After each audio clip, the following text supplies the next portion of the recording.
One would have thought a simple self-evident right to education should be guaranteed, but this rule is invalid in Palestine.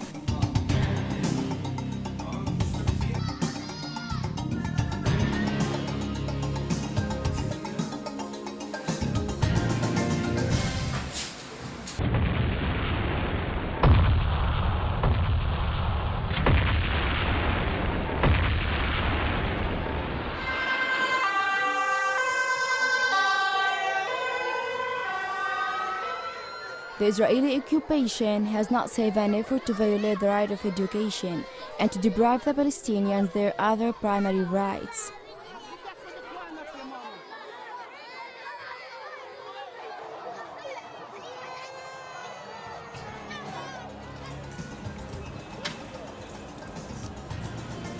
The 8 universities in Gaza and the West Bank, other educational institutions, and hundreds of schools are all subjected to severe restrictions in the delivery of knowledge as a result of Israeli measures. Normal education has continued to be disrupted over the long past years of occupation. Today, students and faculty's attendance at all universities continues to be severely affected by the presence of Israeli aggression, sometimes by direct harassment, attacks, and willful destruction. And for Gaza Strip and Wadi Safar being under the siege, the border closure restricts the access of the equipment and facilities that is important for the educational process. Moreover, the power cut and its negative reflections on the students.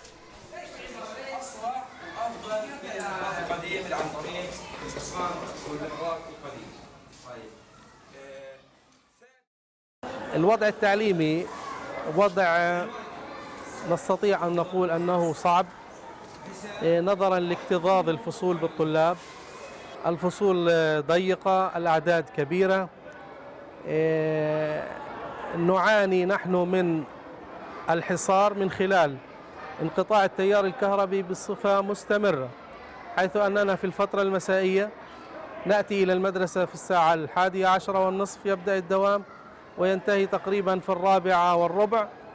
نعاني من انقطاع التيار الكهربائي حيث أن الفصول معتمة، المعلم لا يستطيع أن يوصل المعلومة للطالب، الطالب لا يستطيع أن يرى ما هو مكتوب على السبورة، وبالتالي يحاول الاقتراب من السبورة لكي يستطيع أن ينقل الكلام الموجود عليها.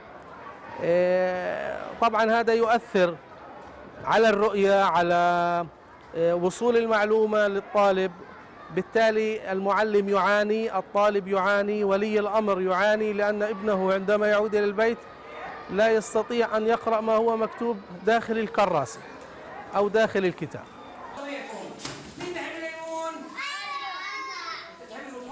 The academic and other effects are cumulative and drastic in the long term, since a few courses are taught in full. Not only is educational delivery impaired, and an acute financial crisis affects all aspects of educational work. There is an unsettling sense of constant precariousness that makes any planning and any motivation difficult indeed. Priorities have shifted from an emphasis on equality to struggle for mere survival.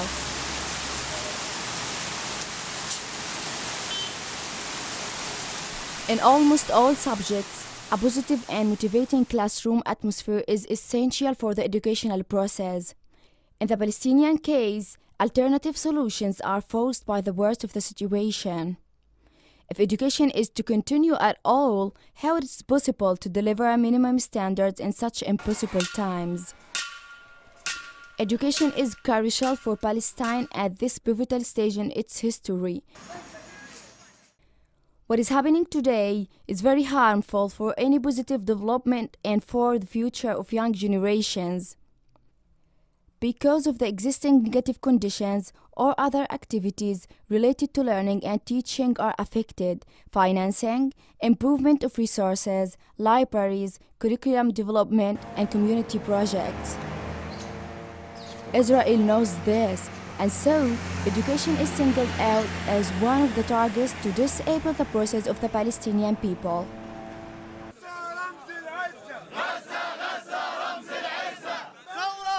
In this regard, regard, people everywhere have an obligation to become more aware and more active in more than words, in ensuring equal rights for all members of the human family, including the people of Palestine. احنا مش رايحين على المدارس اليوم عشان بيطلع صيف.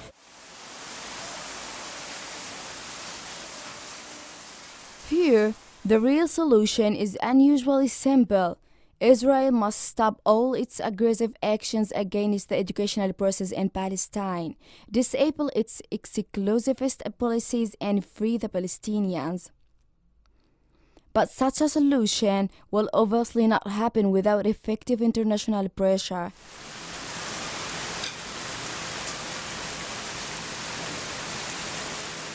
What Israel is doing to Palestinian educations make a travesty of all international standards and conventions.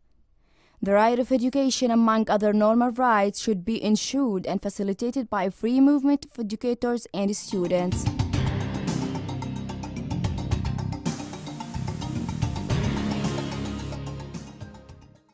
And finally, we do not have the luxury of despairing, but must continue to find new pathways to learning, growth, and development.